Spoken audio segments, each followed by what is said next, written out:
नमस्कार दोस्तों, स्वागत करता हूँ मैं विवेक शुक्ला आपके अपने यूट्यूब चैनल आश्वी ज्ञान की धारा में। आज हमारा टॉपिक है म्यूचुअल फंड। म्यूचुअल फंड क्या है, म्यूचुअल फंड कैसे वर्क करता है, म्यूचुअल फंड में क्या क्या बेनिफिट हैं, म्यूचुअल फंड कितने प्रकार के होते हैं, म्यूचुअल फंड कौन से चुनने चाहिए, कौन से नहीं चुनने चाहिए, क्या देख के चुनना चाहिए। ऐसे ऐसे क्वेश्चन कई लोगों ने किया हुआ है, सो मैं उस क्वेश्चन का आंसर लेके इस वीडियो में लेके आया हूँ, जिससे आपके सारे क्वेश्चन का सलूशन यहाँ पे मिल जाएगा। म्यूचुअल फंड, सबसे पहले हम जानते हैं म्यूचुअल फंड होता क्या है। म्यूचुअल फंड एक ऐसी संस्था संस्था तो नहीं, जैसे एएमसी है। आज की डेट में 46 या 45 एएमसीज हैं जो कि म्यूचुअल फंड लेके आई हैं, म्यूचुअल फंड को डिस्ट्रीब्यूट कर रही हैं। जैसे कोटक हो गया, एक्सिस हो गया, अपना मोतीलाल हो गया। इसी तरह के कई कंपनीज हैं जो कि म्यूचुअल फंड लेके आई। एक ऐसी संस्था है जिसमें आप अपने पैसे को देते हैं, वो आपके पैसे शेयर में, बॉन्ड में या ऐसी ऐसी लिक्विड फंड होते हैं जहाँ पे फिक्स्ड इनकम भी मिलती है। आपको फिक्स्ड सब कुछ होता है कि आपको इतने 6% मिलना है तो 6% मिलना है, 9% मिलना है तो 9% मिलना है। या इक्विटी होती है जहाँ पे मार्केट के हिसाब से सारी ग्रोथ होती है। तो मार्केट जैसे अप जाएगा तो आपके पैसे अप जाएंगे, डाउन जाएंगे तो आपके पैसे डाउन जाएंगे। म्यूचुअल फंड क्यों सही है? म्यूचुअल फंड सही इसलिए है क्योंकि एक नॉर्मल पर्सन, नॉर्मल इंसान अगर शेयर लेने जाता है, वो शेयर मार्केट में शेयर लेने जाता है, टॉप की 50 कंपनियां लेता है, तो उसका खर्चा लगभग 1.5 से 2 लाख रुपए का पड़ेगा। सिर्फ एक एक शेयर लेता है तो सिर्फ एक शेयर एक कंपनी के लेता है, तो टॉप 50 कंपनीज का अगर हम एस्टिमेट लगा के चले तो 1.5 से 2 लाख रुपए का उसका खर्चा है, जो कि नवा इन्वेस्टर नहीं इन्वेस्ट करना चाहेगा। इसलिए म्यूचुअल फंड का लेके आए हैं कि आप स्मॉल कैपिटल डाल के भी इन सब शेयरों को बाय कर सकते हो, इन सब शेयरों की होल्डिंग ले सकते हो।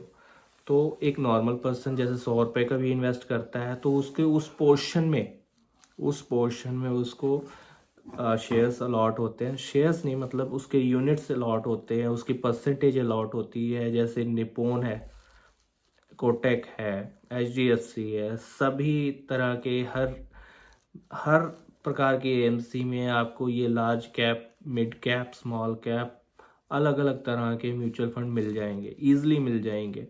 वो कहते हैं ना, जितना गुड़ डालोगे उतना मीठा होगा। तो उसी हिसाब से आप अगर ज़्यादा रिस्क लेना चाहते हो तो उसकी रिटर्न भी ज़्यादा होगी, कम रिस्क लेना चाहते हो तो उसकी रिटर्न भी कम होएगी। तो उस हिसाब से आप अपने पोर्टफोलियो को मैनेज कर सकते हैं। म्यूचुअल फंड एक अच्छा विकल्प है, पैसों को ग्रोथ करने के लिए बहुत अच्छा विकल्प है। म्यूचुअल फंड काम कैसे करता है? म्यूचुअल फंड, आपने सुना होगा कि ये कंपनीज ने बहुत काम खराब किया, ये टॉप 50 कंपनी से बाहर हो चुकी है, टॉप 50 कंपनी में एंटर हो चुकी है। तो वो काफ़ी नॉर्मल इंसान के लिए झंझट का काम होता है। कौन देखता फिरेगा कि टॉप 50 कंपनी में कौन सी कंपनी है, कौन सी नहीं है। तो इसका सोल्यूशन के लिए म्यूचुअल फंड आया हुआ है। म्यूचुअल फंड में 50 कंपनीज हैं, एक आपको मैनेजर दिया जाता है, जो कि अगर मैनेजर की फीस हम देखें तो बहुत मिनिमम सा होता है, जिसको हम एक्सपेंस रेशियो कहते हैं। मिनिमम सी फीस होती है। तो हम एक मैनेजर अपॉइंट कर रहे हैं, कुछ पैसे दे के, हम कुछ परसेंटेज दे के उसको मैनेजर अपॉइंट कर रहे हैं कि भाई तू आ, अपने शेयर देख, कौन सा शेयर लेना है, कौन सा देना है, कौन सा बेचना है, कौन सा रखना है, वो तेरा झंझट है। मेरा काम क्या है, मैंने आपको पैसे दिए, आप मुझे ग्रोथ दो, बस। सिंपल सी बात है, मैंने आपको पैसे दिए हैं, आप उस पर मुझे रिटर्न दिलाओ, बस। वो आपने मैनेजर अपॉइंट किया हुआ है, तो एक मैनेजर ही पूरा काम करता है कि कौन सा शेयर लेना है, कौन सा नहीं लेना है, किस शेयर को डालना है, किस शेयर को बाहर निकालना है, कौन सी ग्रोथ दे सकता है, कौन सी ग्रोथ नहीं दे सकता है। तो वो आप सबका हेडिक नहीं है। तो म्यूचुअल फंड इस तरह से ही भी अच्छा है। एक तो हम एसआईपी करते हैं म्यूचुअल फंड में। एसआईपी करते हैं, आपने वही शेयर 8 रुपये पे लिया, फिर वो शेयर 10 रुपये का हुआ, फिर आपने एसआईपी की हुई है, फिर वो 12 का हुआ, वहाँ पे भी एसआईपी करी है, 14 का हुआ, वहाँ पे भी SIP की हुई है, फिर गिर जाता है वो 11 पे आ जाता है, फिर वहाँ पे भी आपने परचेज किया 9 पे आ जाता है, वहाँ पे भी परचेज किया, तो वो पूरा सर्कल एवरेज में बन जाता है। तो एवरेज में आने का मतलब है कि हम बार बार शेयर को ले रहे हैं, कम पे भी ले रहे हैं, ज़्यादा पे भी ले रहे हैं, तो मार्केट ऊपर जाए डाउन जाए, अगर आप, सिंपल सी बात है, अगर आप 3 साल म्यूचुअल फंड के साथ टिक जाते हैं तो आपके 90% चांसेस हो जाते हैं कि आप हमेशा अच्छे रिटर्न में ही बाहर आओगे, आप डाउन में नहीं जाओगे। तो ये सबसे बेनिफिट होता है छोटे निवेशकों के लिए। बड़े निवेशक भी इसमें इन्वेस्ट करते हैं, ऐसा कुछ भी नहीं है। लिक्विडिटी की कोई प्रॉब्लम नहीं है इसमें। लिक्विडिटी आज की डेट में 25,000 करोड़, हर महीने लगभग 25,000 करोड़ की इन्वेस्टमेंट हो रही है। तो कहाँ जा रहे हैं वैसे भाई साहब, म्यूचुअल फंड में कहाँ जाएंगे वो। तो सभी, ट्रांसपेरेंसी भी बहुत अच्छी है इसमें। ट्रांसपेरेंसी है कि हर महीने इन अपनी स्टेटमेंट निकालती है हर AMC कि ये पैसे आपके इस फंड में इस तरह से इस पोर्शन में लगे हुए हैं, जब चाहे आप चेक कर सकते हैं। तो ट्रांसपेरेंसी भी कोई वो नहीं है कि आपको पूरी से डिटेल नहीं मिलती, हर तरह की डिटेल आपको प्राप्त होती है। इसके बाद लागत कहें तो एक्सपेंस मामूली सा है, किसी में ये ½ %, किसी में 1% भी है। तो वो फंड के ऊपर है, रिस्क के ऊपर है, कितना रिस्की फंड है, उस हिसाब से आपका एक्सपेंस रेशियो भी होता है, जो कि एक मैनेजर का खर्चा होता है। इसमें आपको फ्लेक्सिबिलिटी भी मिलती है, जिससे आप अपने फंड को जब चाहे तब निकलवा सकते हो। हाँ, अगर आपका ELSS का है तो वहाँ पे टैक्स बेनिफिट लेते हैं, तो वो 3 साल का आपका लॉक इन पीरियड होता है। बाकी किसी में आपका लॉक इन पीरियड नहीं होता, आप जब चाहे पैसे निकलवा सकते हो, जब भी आपको चाहिए। एक एग्जिट लोड लगता है, उसको देख के आप उस हिसाब से अपने पैसे को विड्रॉल कर सकते हो। मामूली से चार्जेस होते हैं वो भी। एग्जिट लोड 1%, मोस्टली 1% के हिसाब से, मोस्टली कंपनीज 1% के हिसाब से लेती है। इसमें आप कैसे इन्वेस्ट कर सकते हो, इसमें आप SIP के रूप में कर सकते हो। हर महीने कुछ कुछ अमाउंट जा रही है, 1,000 रुपये, 500 रुपये, 100 रुपये। आजकल तो इफेक्ट 100 रुपये से भी ये SIP शुरू कर सकते हैं। बहुत सी कंपनी AMC अपनी लेके आई है स्कीम कि 100 रुपये से भी बंदा इन्वेस्ट कर सकता है, SIP कर सकते हैं। उसके बाद एक लमसम अमाउंट जो भी आपके पास कहीं से आ गया, बोनस आ गया, सैलरी अच्छी आ गई, कुछ भी इंक्रीमेंट हो गई, तो वो उस हिसाब से आप इन्वेस्ट कर सकते हो।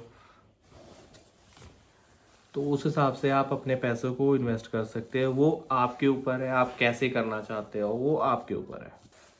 अगला क्वेश्चन आता है कि FD के हिसाब से म्यूचुअल फंड सही है, म्यूचुअल फंड अच्छा है या नहीं। तो FD का मैं बता दूं, हर एक बैंक, आरबीआई की खुद गाइडलाइंस है कि अगर 5 लाख से ऊपर किसी की FD होती है या कुछ इन्वेस्टमेंट या पैसे पड़े हुए हैं बैंक में, तो वो 5 लाख तक ही सिक्योर करते हैं। 5 लाख से ऊपर है तो वो कोई भी सिक्योरिटी नहीं है उसकी, कोई भी। यानी कि आप अगर समझते हो कि FD मेरी बहुत सिक्योर है, तो वो सबसे बड़ी बेवकूफ़ी होगी कि आपकी FD भी सिक्योर है। FD भी सिक्योर नहीं है अगर 5 लाख से ऊपर की अमाउंट होती है तो। हाँ, रिटर्न की बात है तो रिटर्न एक तरह का वो FD में फिक्स होता है, इसमें फिक्स नहीं होता। इसमें डाउन भी हो सकता है, अप भी हो सकता है, क्योंकि रिस्क होता है इसमें। अगर इक्विटी में जाते हो तो इसकी रिटर्न, निफ्टी की मैं बोलूँ तो 14% की 20 साल की रिटर्न है निफ्टी की। और लगभग हर फंड, अगर लार्ज कैप का हर फंड भी है तो वो भी 14% को आराम से बीट कर रहा है। कितने टाइप के होते हैं म्यूचुअल फंड, तो टाइप में बताऊं तो मैं, इक्विटी म्यूचुअल फंड होता है जिसमें आपके पैसे डायरेक्ट शेयर मार्केट में इक्विटी के रूप में लग रहे हैं, इक्विटी शेयर्स में लग रहे हैं, तो उनकी रिटर्न बाकी रिटर्न से बहुत ही अच्छी होगी, क्योंकि उसमें रिस्क भी बहुत ज़्यादा है और रिटर्न भी उस हिसाब से होगी। पहले भी मैंने बोला है, जितना घी डालोगे, जितना गुड़ डालोगे, उतना ही मीठा होगा। उसके बाद आते हैं डेट फंड। डेट फंड एक तरह के फिक्स होते हैं। डेट हो गया, लिक्विड हो गया, ये इनकी रिटर्न कुछ खास नहीं होती, बट ये सबसे सिक्योर फंड माने जाते हैं।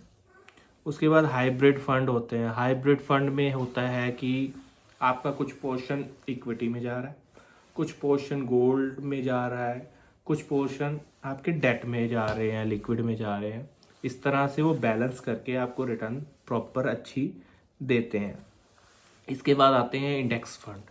इंडेक्स फंड होता है जैसे आपने 50 कंपनीज ली हैं, निफ्टी 50 का एक बकेट होगा, उसमें इंडेक्स में जितने फंड हैं, जितने भी फंड है जिस परसेंटेज में है, एज वही परसेंटेज आपको अलॉट हो जाएगी।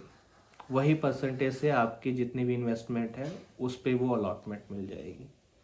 इसमें कोई झंझट ही नहीं है, ना कोई मैनेजर का झंझट है, ना कोई इसमें एक्सपेंस रेशो ज़्यादा होती है, ऐसा कुछ भी नहीं है इसमें। वो सिर्फ इंडेक्स पे डिपेंड करता है। अगर उसमें 50 शेयर हैं, 100 शेयर हैं, 200 शेयर हैं, तो उस हिसाब से म्यूचुअल फंड में भी वही शेयर होंगे उसी परसेंटेज के हिसाब से। हमारा आता है ELSS। इसमें होता है कि 3 साल का आपका लॉक इन पीरियड होता है। लॉक इन पीरियड मतलब 3 साल तक आप उसमें से कुछ नहीं निकाल सकते। हाँ, इन्वेस्ट कर सकते हो, रुक सकते हो, बट उसमें से निकाल नहीं सकते। आता है हमारा गोल्ड। गोल्ड में भी आप इन्वेस्ट कर सकते हो। गोल्ड म्यूचुअल फंड होते हैं जो कि सीधा डिपेंड करते हैं गोल्ड से। सीधा गोल्ड कहाँ जा रहा है, कैसे नीचे आ रहा है, ऊपर जा रहा है, वो उस पर डिपेंड करता है, तो वो उस हिसाब से काम करता है। इसके बाद आता है fund of fund.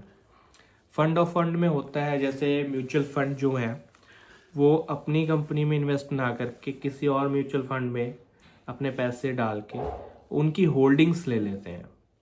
Suppose domestic के हैं, जैसे इंडिया में है कोई, वो बाहर के या फॉरेन के US मार्केट में इन्वेस्ट कर रहे हैं, तो वो US मार्केट में इन्वेस्ट करके आपको वहाँ की होल्डिंग दे देते हैं, तो उसको FFF कहते हैं। अब क्वेश्चन आता है कौन सा म्यूचुअल फंड सबसे अच्छा है। तो वो आपके ऊपर है, आप कौन सा म्यूचुअल फंड लेना चाहते हैं। पिछले अगर हम 5-6 सालों की बात करें तो इक्विटी ने तो बूम दिया हुआ है, बहुत ताबड़तोड़ रिटर्न दी हुई है। उसके बाद गोल्ड ने भी बहुत अच्छी रिटर्न दी हुई है, तो मल्टी एसेट ने भी बहुत अच्छी रिटर्न दी हुई है। तो वो आपके ऊपर डिपेंड करता है कि आप रिस्क कितना लेना चाहते हो, रिस्क कौन सा लेना चाहते हो। हाई रिटर्न वाला रिस्क चाहते हो या लो रिटर्न वाला रिस्क चाहते हो। अगला क्वेश्चन आता है किस तरह से आप इन्वेस्ट कर सकते हो। तो इसमें 2 ऑप्शन दी जाती हैं, एक SIP की, एक लमसम अमाउंट की। SIP हर महीने जाती है रिटर्न, सॉरी इन्वेस्टमेंट हर महीने होती है। जैसे आपने फिक्स कर दिया 1000 रुपये जानी है, तो 1000 रुपये हर महीने उस डेट पे निकल जाने हैं, तो और वो इन्वेस्ट हो जाने हैं। लमसम में आपको एक हिसाब से जो भी आपके पास फंड्स पड़े हुए हैं, जो भी इन्वेस्ट करना चाहते हैं, उस हिसाब से आप इन्वेस्ट कर सकते हैं। उसका कोई वो नहीं है कि आपने इतने पैसे करने, इतने पैसे करने, जो आपकी इच्छा हो वो कर सकते हैं। अगला क्वेश्चन होता है कि म्यूचुअल फंड में हमने इन्वेस्ट तो करना है, बट कैसे करें। सबसे इम्पोर्टेंट क्वेश्चन है कि कैसे करें।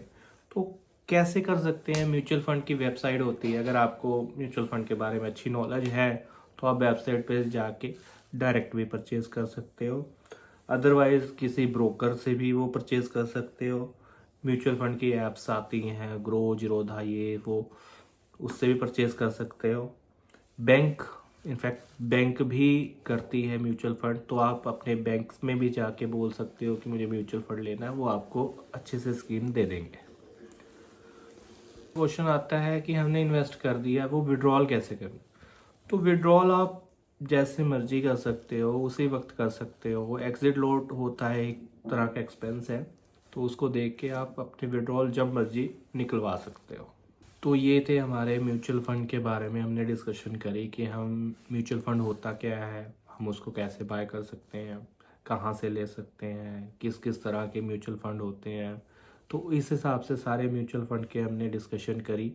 अगर आप ब्रीफली डिस्कशन चाहते हो, पूरी डिटेल में डिस्कशन चाहते हो, तो मुझे ज़रूर कमेंट कीजिए। मैं आपके लिए एक एक टाइप पे पूरी अच्छे से वीडियो लेके आऊँगा, पूरी विस्तार से आपको वीडियो बना के दूंगा, जिससे आप और भी अच्छे से उस चीज़ को समझ सकते हो कि म्यूचुअल फंड होता क्या है, इक्विटी में क्या क्या होता है, मल्टी एसेट में क्या क्या होता है, लिक्विड फंड में क्या क्या होता है, मल्टी कैप में क्या होता है, मिड कैप में क्या होता है, स्मॉल कैप में क्या होता है। तो इस हिसाब से आपको डिटेल में वीडियो देंगी, तो इस हिसाब से आपको डिटेल में वीडियो मिलेगी जिसमें आपको इन्वेस्ट करना और भी आसान होगा। जी, नए आए हैं तो आप सब्सक्राइब कीजिए मेरा चैनल, लाइक कीजिए, बेल आइकन ऑन रखिए, जैसे आपको इस तरह की अच्छी अच्छी वीडियो और भी मिलती रहें। तब तक के लिए धन्यवाद, थैंक यू, नमस्कार।